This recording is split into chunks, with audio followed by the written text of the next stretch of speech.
I want to give a shout out to Alex, who tweeted at us yesterday. Chris Sims can go to hell. Stuck in my head. It's catchy. It is catchy. Yeah, people just rolling around South Florida all the time. Maybe just standing in the sandwich line. Going, Chris Sims can go to hell. Give Probably me that telling chicken tender sauce. delicious. So yeah, With the buffalo sauce. we're rolling along here on Twitch. Robbie's been doing a rogue Q&A every single break on Twitch. Look, it's out of hand. He introduced me to a new character on the show, Henry Hindsight. Yeah. Well, I was answering a question. Like, who would you, in retrospect, who do you think the Dolphins should have drafted in 2020? And with the benefit of hindsight, I said I would have taken Mekhi Becton. All right, so gentlemen, we've been teasing this. We talked about this a little bit yesterday, but officially, did you guys read that puff piece by Peter King on Chris Greer and Brian Flores? I did read the article by Peter King. I did. Yes. It's okay. We can call it a puff piece, no matter what side not you're a puff on. Piece. I don't understand. What's the puff up? Who's giving the quotes to Chris Greer? I mean, who's giving the quotes to Peter King? It's some people call that an interview, Robbie. Right. Robbie. Is Chris Greer and Brian Flores going to say anything to Peter King that they don't want put in print? I didn't come out. Wait. Do it with any coach. The only why are you making this sound unique? Yeah, the only compliment that I really saw on record for Chris Greer didn't come from Peter King. It came from John Lynch, who called him a rock. Oh, but no. There was a bullet point. I have it up in front of me. Here's how Peter King phrases it. A modern general manager in sports is not just football with him. It is. Oh, I just lost it. Stupid website. Okay, a modern general manager in sports is not just football. Should have four things going for him. He must know how to use leverage. He should have one eye on today and the other eye on tomorrow. He can't be afraid. And bullet point number 4, it's optimal to work with the coach who understands when it's smart to play for today and when it's smart to stock up for tomorrow. Greer is 4 for 4. He is. That's puff. Yeah, we call that. Okay, you know what I call that? I call that the GM cycle. Yeah, Robbie, debatable. Can you tell me where? Yeah, where that's not accurate. Yeah, where does he not fit into that category? Let me know. Well, I mean, there are already. I mean, he's already giving them. Saying like the greatest trade ever with San Francisco, even though he's given up 2 of the picks back. One an eye on today and another eye on tomorrow. What's tomorrow? He did the move. They said in the article they did the move you exactly wanted, because if you would have read the article, Robbie, which you claim you did, I mean, you called it a puff piece, which made me see that you probably half read it because your eyes were rolling half the time. Is that he went back to John Lynch and asked for an extra 3rd-round pick to put the screws to which he's already given away. He's already given away the 3rd round. Got it. Doesn't matter. He got it. Just because. Oh, big. Oh, my God. 3rd-round pick. Hold on, Jack. You love 3rd-round picks. Nobody loves 3rd-round picks more than Robbie. I do like 3rd-round. And second of all, Sonny Weaver Jr. did that same move where he goes for David Putney. Just cause. Yeah, he wanted that punt returner, David Putney. By the way, in that movie, the punt returner was the throw-in. With Chris Greer, the punt returner is the prize package. Oh, you would have been so upset if it would have been if they would have just asked for a special team. Robbie, let me get this straight. Because one of the things that drives me crazy is that we tend to take success of a player without acknowledging the circumstances of that player. And what ends up happening is that player then goes to another team and doesn't have the same amount of success, and we think it's the player. And so what I would say is this. Based on what the Dolphins needed, based on who they say they really wanted or liked of the 4 guys, it's hard to say they didn't end up with the guy they wanted.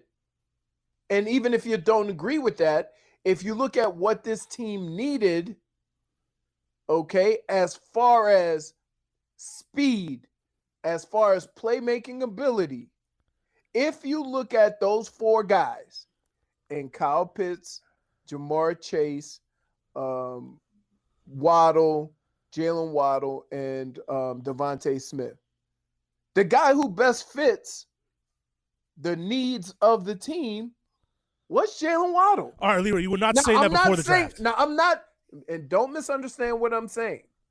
I'm not saying that Kyle Pitts wasn't one of one. I'm not saying that. But I'm saying that when you see this team and what they needed, he fits. All right, but Leroy, and for you to say that I could have got, or the Dolphins could have got the same guy in later rounds. Yeah. Okay, if everybody else in the league thought this, if anybody else in the league thought what you thought, then there's no way in hell those guys would have made it to the second and third round. He also made the point in the article, Robbie, that doesn't make it a puff piece, is like he did throw down the caveat of, hey, none of this matters if Tua's not good, because we know that's what a GM is always going to be saddled with. No, it's true. You can't say it's not a puff piece. He all these compliments that he pays out, he does bring it down to, hey, if Tua's not good, that's what he's going to be remembered for. Yeah, but but here's you want puff. Here's puff. Here's a quote from Flores. One player we knew we felt strongly would be there at 6, said Flores. But then here's where Peter King throws the puff. The intimation to me was that player was Waddle. I got the feeling Chris Greer and Brian Flores are all in on Waddle, though they never said that specifically. But that's the puff from Chris Greer. I mean, from how's that puff? That's Peter King saying, "Oh, these guys wanted Waddle all along. They knew exactly what they were doing." That's all puff. right, but Robbie, you can't say based on the conversation I just had with you. You can't say whether you agree with it or not. Leroy, you can't say it's a lie. But Leroy, you hate drafting for need. You always say you never draft for need. You always take best player available. Okay. Well, let me ask you this. At 6, can you say that they didn't think he was the best player available? I think they drafted for need. I think if you want to go best player available, Penei Sewell was the best player available. That's not my question. Hold on. My question is this: Can you say definitively that they didn't think he was the best player available? It doesn't matter what we think. They're going to tell you. That's my Robbie, okay, but they're going to even if he's not the best. When you have a conversation, why do you never answer the question? I'm answering the question. My question is this: Can you say the Dolphins didn't believe he was the best player available? I think they drafted for need, but they're going to tell everybody that he was the best player available. Robbie, this is why that's dumb. Okay, you have to have some balance of it. You can't just go out there drafting best player willy-nilly. They drafted a left tackle last year. They drafted another tackle in the second round, who everybody raves about. If they were going to go best player available, you could have argued, why not take Patrick Surtain Jr.? Well, that would be dumb because they have the best cornerback in the league, gave $1 gazillion to Byron Jones, drafted a cornerback in the first round last year. Like, you can't just go there saying, we'll take the best player. It's like, not. Yes, they also had a very, very, very big need for offensive weapons, much greater than drafting Penei Sewell. Well, much greater. But offensive weapons can be found. It's known history. Here, Robbie. But Robbie, they found their tackle. They already think they found their tackle, which is like that's why at some level, like, you can think what you want about Chris Greer at GM. Ultimately, the guy, you also can't be a fool and not trust your picks that you just made. But I think we're just going to defend another part of Chris the article. It's not just defending Chris Greer. The guy has to trust his work. And that's why it says it ultimately has to come down to what's ultimately going to happen with Tua, because that's usually what GMs are always determined by is, hey, I made a high-profile quarterback pick. One quarterback was taken right after. So you bet your ass that one day, if it comes down to Justin Herbert is better than Tua, that's what his career is going to be judged by, for better or worse. That's just what it is. And to say that guys don't draft for need in the draft, get the hell out of here. I know. I'm sure it does happen, but Leroy hates when they do that. And then Leroy always. You know what Leroy wants. I'm telling you how it's done in football. Like, you can't just go draft the best guy all the time if you have guys that fill that position. I think it's just quarterback where you don't do that. Like, you don't draft the best guy if he's a quarterback. So, Robbie, what do you think the reaction would have been if they would have drafted Patrick Surtain Jr.? I would have been. Look, I'm sure Dolphin fans would have been mad about it, but no, actually not true. I think with Chris Greer, they would have spun it in a way. I actually wouldn't have been that upset about it. Because they just paid over $100+ million to 2 cornerbacks. But they might trade Xavier Howard. Wait, Robbie. Hold on one second. They just paid over $100+ million to 2 cornerbacks and drafted Igbenogany. Right. The problem that this team has had is nobody to take the top off of a defense, nobody to be that offensive weapon, right?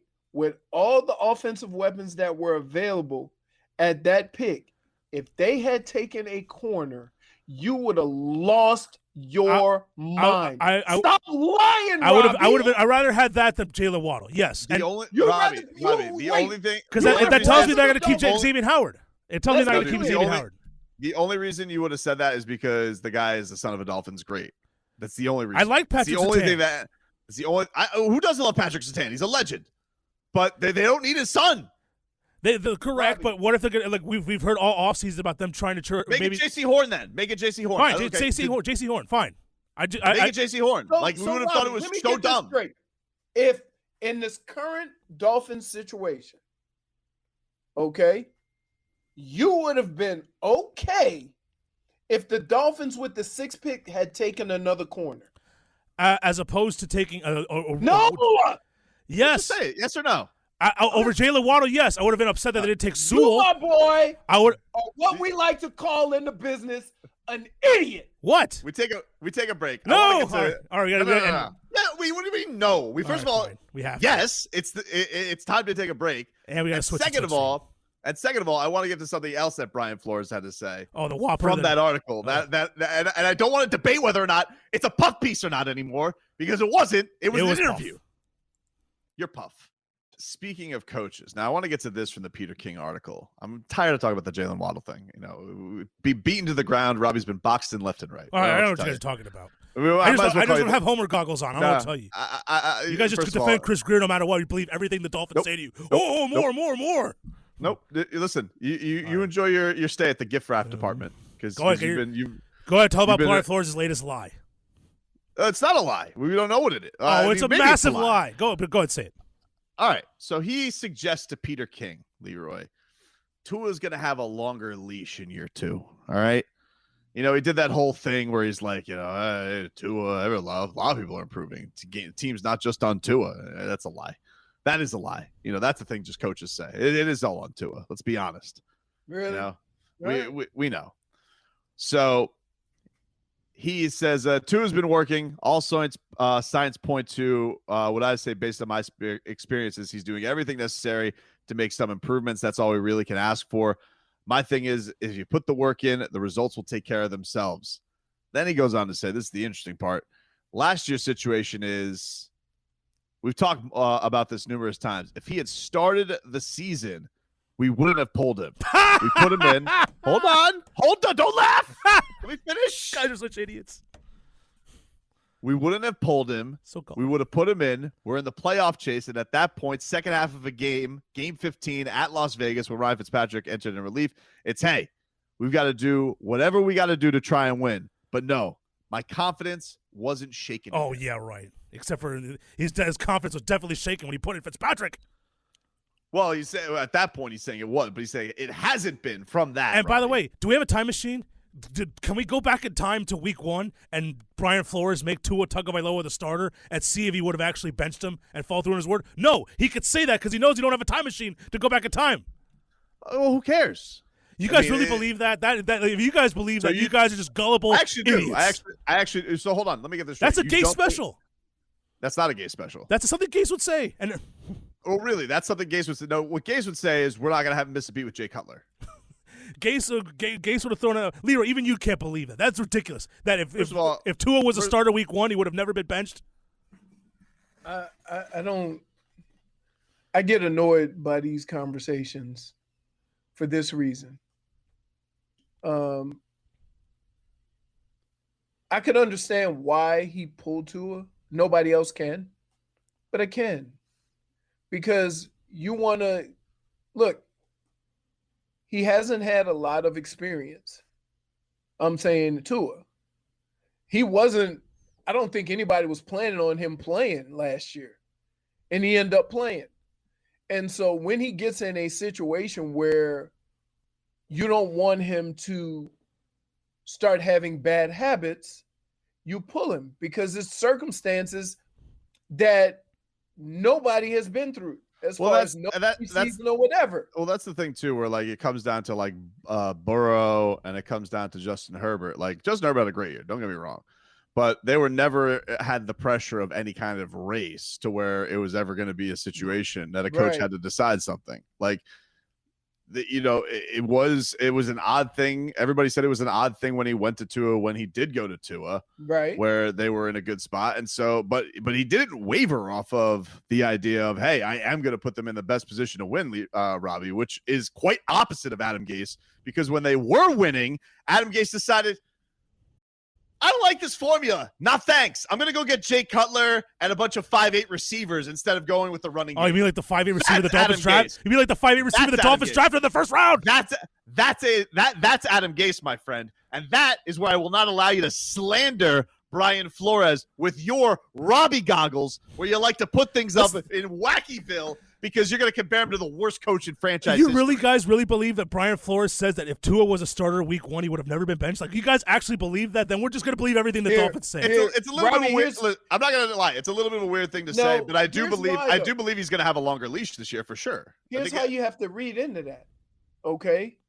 Because if Tua was the starter week 1, how much farther along would he have been?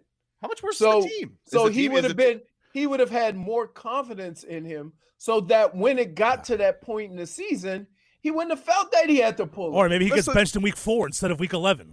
Possible. It's possible. But also, but here's the thing: if he would have started the first game, the confidence that they had in him, with no preseason or whatever, would have to have been so high to start him that now you'll be more inclined to stick with it. You guys, is Fitzpatrick still on the team? Is in this hypothetical? Thankfully he's not, because he's a growth stunter. It's good. It's gone. Really? In Brian Flores' hypothetical scenario that he put out there, is Fitzpatrick on the team? No, because in this scenario, what he's telling you there is he has Ryan Fitzpatrick on the team, and so unfortunately he had that safety blanket, and so he wants to go and put the team in what he deems a safer or better position in that game to go win it. Now we don't know what would have happened in the last game because he got the Rona. I mean, they said that they would have started Tua all along. That we can't know. Maybe he would have gone with. We also can't know if he would have benched Tua if he's made it in the week 1 starter. We can't know that because we can't go back in time. Yeah, but it seems like a silly thing that you're harping on there with the lie, because we're going into year 2. We're not going back to year 1 anyway. As you say, we don't have a time machine. So I don't know why you get spun up on this one lie. Because these Dolphin bros believe it and they eat it up. The better question, Robbie, the better question is whether or not you believe he's actually going to give Tua the longer leash in year 2. It doesn't really matter whether or not he would have given him the longer leash in year 1. He went from Fitzpatrick to Jacoby Brissett. Yeah, but so what? It's Ryan Fitzpatrick. It's not that hard a quarterback to replace, dude. It's Ryan Fitzpatrick. But at least Fitzpatrick slings it down the field, top 10 yards per attempt. Here's the thing. He throws it to anybody. He doesn't sling it down the field. He floats it down the field. He had a higher completion percentage than Tua Tagovailoa, while throwing him more down the field. Oh, at least, yeah, congratulations, because he's in a no loss situation. Hey, Robbie, can I ask you a question? Do you think Tua's rehab had a lot to do with his arm strength? You think he's going to have this arm for the rest of his career? Well, I know the injury was used as an excuse all season. Rob. Oh my goodness! If he wasn't healthy, he wouldn't have started. That's not no. But Robbie, there's different levels. Okay, you can be healthy to where you can play, but not strong enough to be your best. You understand what I'm saying? Then he should have never been given the starting job. If he wasn't at his best, really, when you had Ryan Fitzpatrick playing the way he did, he should have never started. Have you been around football, dude? But go look at a football field. Nobody's at 100%. All right, but Fitzpatrick was. Fitzpatrick was, and he wasn't playing terrible. I am no longer having a conversation with what it takes to get on a football field. You know what I would like? With Robbie! I would like to go back in a time machine, and I want to see I want to hear the radio shows where you told us, hey, it's great that Ryan Fitzpatrick's not starting against who did he start against? The Jets? Was that his first game? The first game was the Rams. The Rams. Tua came in against the Jets with 2 minutes left. I want to hear that radio show, because I guarantee that you were sans pants like all of us that Tua was starting. I wasn't upset. I was just like, ooh. You weren't. You weren't. Robbie, how about this? I have the show in my head, and I remember what we did. I wasn't like, whoa! I was just like, yeah, you were. I wasn't upset We either. all were, dude. I would venture to say, Dolphin fans haven't been more excited for a regular season game maybe even some playoff games, than Tua's first start against the Rams. You're nuts, dude. And then he threw a whimper 95 yards. That one he threw that. Oh yeah. You mean the game that had like 4 special teams touchdowns and 2 defensive touchdowns and ended them up on the 5-yard line. Defensive special teams bailed them out. Dude, you want to know why, Robbie? Because the team was in a ridiculous position of being on the 5-yard line the entire time. Like, don't go change the game. I'm not changing. I'll hear you out on no, dude. I'll hear you out on some arguments. Don't go out here and act like Tua Tagovailoa threw 95 yards like it wasn't out of complete circumstances of the game, because he didn't have to score touchdowns, because when you score a touchdown in the rules of football, the ball goes to the other team. Don't make up rules to the game. First drive of when the game. Defense scores a touchdown, the offense on the other team gets the ball back. The first drive of the game when it was 0-0, Aaron Donald with the sack fumble. Yeah, you're right. His first drive of his NFL career. You sound like an idiot. What? I'm just you telling sound like an idiot. Like, Robbie, dude, can I ask you a question? You can't. You're going back and I would expect that take out of Colin Cowherd. He's going to come back here and go, no, you throw for 94 yards. Robbie, we were there watching the game. Okay, dude. We watched what happened, and that it was a game dominated by the defense and dominated by special teams. You could say don't give Tua credit for that game, but don't act like you don't know why he threw 94 yards in that game. Don't act like that. I'm not gonna lie. No. You want to talk about goggles? You want to talk about Dolphin fans and all that type of stuff? I will hear out your wackiness. You can't go out there and tell me, oh, Tua only threw 95 yards and not know why that was the case. David Allen with a funny twitch. Robbie, can I ask you a question? Like, why do we keep asking him questions? Because why do we keep asking him questions? Because I would hope at some point he would just answer one of the questions. He's not going to, though. He's not going to. Robbie, like, why do we keep asking him a question? Here's what I would like to ask you. You complain about Tua starting and the numbers that he put up, right? And the team was 10-6. What would his numbers have to be acceptable? Well, first of all, the team was 10-6. Brian Fitzpatrick saved them in the game. Just answer the question. All right, yeah, he had to. All right, he had to not be bottom 5 in yards per attempt. Not be bottom 5. Okay, so that's the thing that really bothers you.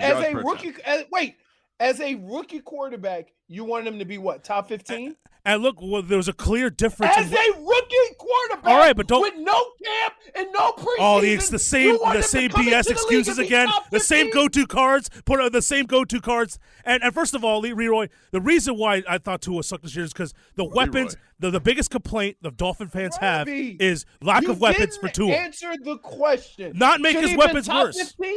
You saw, Leroy, did you not watch the Raiders game? The tape was clear as obvious in the Raiders game. Should he have been top 15? 17. So 15. You want a guy, hold on, because here, we have to be realistic about this. So what you wanted was this.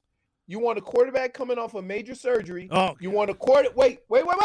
You want a quarterback with no preseason and a quarterback with no offseason. You want him to come into the NFL, the highest level of football, and automatically be in the top 15 in the stats. Herbert started week 2.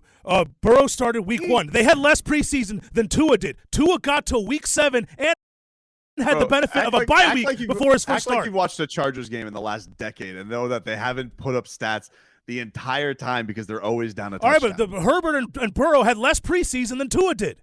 They started basically right away. Tua had 6 games plus the bye week. Yes, they had less preseason. They started right away. Tua got at least 6 games in of sitting on the bench and a benefit of a bye week before his first start. Hold on. So let me get this straight. Everybody made a big deal about that bye week. You think that Tua was getting all this extra preparation because he got 6 extra weeks? Oh, you're making a big deal on him playing against third stringers in the third quarter in the preseason game. Can you let me know? He had a broken hip going into the season. Can you let me know when the plane returns from Mars? No, we got to. You guys are in Mars. I know what you're talking about. We got damn it. It was a puff. It wasn't a puff piece. It wasn't a puff piece. Did it say greatest coach ever? Yeah, you might as well make Chris Greer the greatest. Yeah, you might as well say Chris Greer the greatest. It didn't though. And honestly, it polished up all the work that he's done. Which, by the way, everybody's raving about. You're the only guy not impressed. You loved his trades, and now all of a sudden you think he's an idiot because he outsmarted himself, and his trades and his results haven't panned out yet. And everyone's already anointing him. He's been GM for 3 seconds. Your one claim haven't panned out. Your one his results haven't panned out. They won 10 games in his second season as GM. His results haven't panned out, Leroy. They haven't made the public. Gase did all the same things. Gase and Tannenbaum did all the same things. No, they didn't. Because they did it the first season, They made the playoffs, then they got worse. And we don't know the Dolphins could get worse this year. They didn't do the same thing. This is Adam Gase. Oh, let me be up here. 10 wins. Hey, and then if you're Chris Greer just a steady ride. I've asked this of you before. Can you be a better team but have a worse record? Well, context is needed. We have to. I mean, the how do they win the games? I just asked the question, Robbie, because so many of us will declare it a better or worse season based on the record. If they have a Slurpee year. So what if you were in the NFC East and at 10-6, you didn't go to the playoffs, but you go to the playoffs at 9-8? Is that a better season? Context is needed. What happens in the first round of the playoffs? Do they get blown out in the playoffs? Rob. Oh my goodness. Yeah, you can't just ask that question without context. Yes, but I'm asking it. Can you be a better team with a worse record? Simple as that. Well, if you believe Bill Parcells, no. If you believe Bill Parcells. Oh, yeah. We should definitely believe Bill Parcells, top thief in Miami Dolphins history. Thanks for that. My point is this, is that you have a quarterback going into his second year, right? You do have a new offensive coordinator, even though he's probably the same system. So I'm not going to look into that too much. Excuse revolutionize. Right? And like, you don't know how the teams in your division or the teams that you play are going to be. But if you see Tua get better, if you see the offense gets better, if you see every position on the team grow, but your record's not good enough, can you be satisfied? Or at the end of the year, we're going to deem this the Dolphins got worse? Because you say you need context, but why are you even asking him like you're going to convince him? He's not going to flip. If I am correct, Robbie, you are the same guy that couldn't give Tua's 95 yards context. He did it more than once. It's not like it was an outlier. But you didn't do it. You didn't do it. You didn't do it. You just went with it willy-nilly. Yeah. 95 yards. You know what? When defense, the defense has all these touchdowns. Yes, we get it. Tua's starting, but he didn't have any drives. Like what are you talking? You didn't give it context, did you? And we gave that game a total pass because it was his first game. By the way, we gave that game. Did you give it context earlier in the show? I did give it context. You didn't. I had to give it context. And he did. Well, what about later in the game? What about the Denver game? What about the Oakland game? Do you need context? We weren't asking about those games. I know the context because he didn't play the fourth quarter. That was the context. We weren't asking those games, were we? But again, also context would be he's a rookie quarterback. And Tobin, you come at me with the Peter King. Oh, it wasn't a puff piece. He said that Tua. He made that comment about if Tua has to work out. I think that's stating the obvious. That's not being critical of Chris Greer. It is critical of Chris Greer because he's telling you no, Robbie. This is why that's a critical thing, because Peter King is acknowledging all of these things that Chris Greer does and is doing are great. You can call that puff, you can call whatever you want, but he is telling you all of it is going to matter very little if Tua does not pan out. All right, but that's just the facts of that's a fact.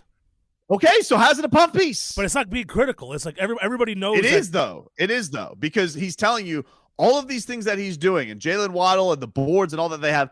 If he ends up bleeping up Tua Tagovailoa, taking him over Justin Herbert, then it doesn't matter because that's all he's going to be remembered for as a GM. I know that is a fact that everybody already knows. Being critical of Chris Greer is saying, "Oh, he screwed up with Tua. He should have taken Justin Herbert." He didn't say that. He's saying it all hinges on Tua Tagovailoa's development. Is it safe to say this? That's called journalism. Is it safe to say this? Is that one of the traits of a young quarterback is poor decision making and they're sporadic. That means they have really good games, really bad games, so forth and so on. Right? That's one of the knocks on young quarterbacks, that there's a lot of things they have to work out. They have to learn on the job. Let me tell you guys a lesson. Let me tell you guys a story. This goes back a few years, courtesy around 14 or 13. The Buffalo Bills had a young quarterback named E.J. Manuel. And they thought, the jury was still out on E.J. Manuel. So you know what? Let's go out and make sure we get weapons for E.J. Manuel. So you know what they did? They gave away a first-round pick the following year, and they moved up from 9 to 4 to take Sammy Watkins. And both Sammy Watkins didn't. I mean, E.J. Manuel did not get better with Sammy Watkins. I believe he got replaced as a starter immediately. I noticed. By the way, you're not telling the story of the Buffalo Bills with Josh Allen. Well, okay, they got an all-world established Hold on. Big difference. Okay, there's more E.J. Manuel stories. Is there a big difference? Is there? Yes, because Josh Allen, Diggs is an established Pro Bowl receiver, and Sammy Watkins is a rookie. And Sammy Watkins is 2 first-round picks, not 1. Robbie. Well, they literally did the same thing with the same position, the same franchise. I got another story, more relatable. Here's Dolphins. the other thing, Robbie. Here's the other thing. At no point in time did E.J. Manuel show either with a winning record or touchdown interception ratio. At no point in time were there any stats that they could go to say E.J. Manuel has promise. You can say Tua sucks, but I can actually give you numbers that would warrant. Do you remember what Jalen Ramsey said about Josh Allen? Called him trash. I got another one. This is more relatable. The Dolphins. Chad Henne, couple years in the league, unsure. We knew he had the big arm, but what does Chad Henne need? He needs a weapon. They went out and got him. Brandon Marshall. And they traded for Brandon Marshall, who was a Pro Bowl receiver, and Brandon Marshall did not cure Chad Henne. Wait. Hold on. Chad Henne was a second-round pick. Time out. He was a bargain basement pick. Hold on. First of all, Marshall is not what you consider a game changer. They went and got him a possession receiver. That's not the quarterback's fault that the organization didn't get him a game. Let me ask you a question. Say what you want about Randy Moss. How many quarterbacks did he make better? Well, he didn't make Oakland better. He quit in Oakland. Oh, my goodness. So every second of every play, of every minute of an NFL player's career, he has to be great, Robbie. Well, you're asking me how many quarterbacks he made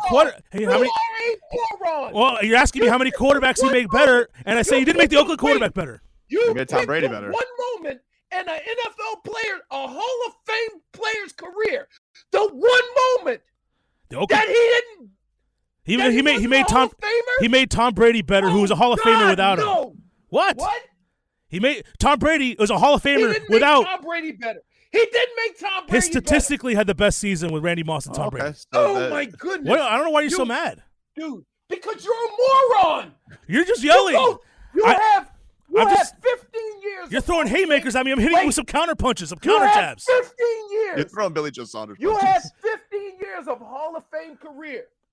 And you pick a 5-minute stretch where the guy wasn't a Hall of Famer to justify your moment. You're asking me to justify your stance. He didn't make every single quarterback he played with better. And because you can't, some quarterbacks are just bad. And Brandon Marshall could not fix Chad Henne, and not his fault. Chad Henne just sucked. He wasn't good enough. But your Chad Henne take is dumb because he was a second-round pick. All right, you want to go back? He was looked upon as a bargain basement pick. Rob. You want to go get Flores' time machine and go back to the talk radio after the Dolphins traded for Brandon Marshall? We were lit, bro. It was my God, they got the number one receiver. Bro, we going to the top promised land. I remember Sedano having Adam Schefter on the show breaking that news. Nobody ever thought that Brandon Marshall was a game. We did at the time. That's not true, Leroy. The people were pumped down here for him. They were pumped down. Okay, you know what? You can say the people were wrong, but they were pumped. You said good riddance to a guy who was the same exact receiver.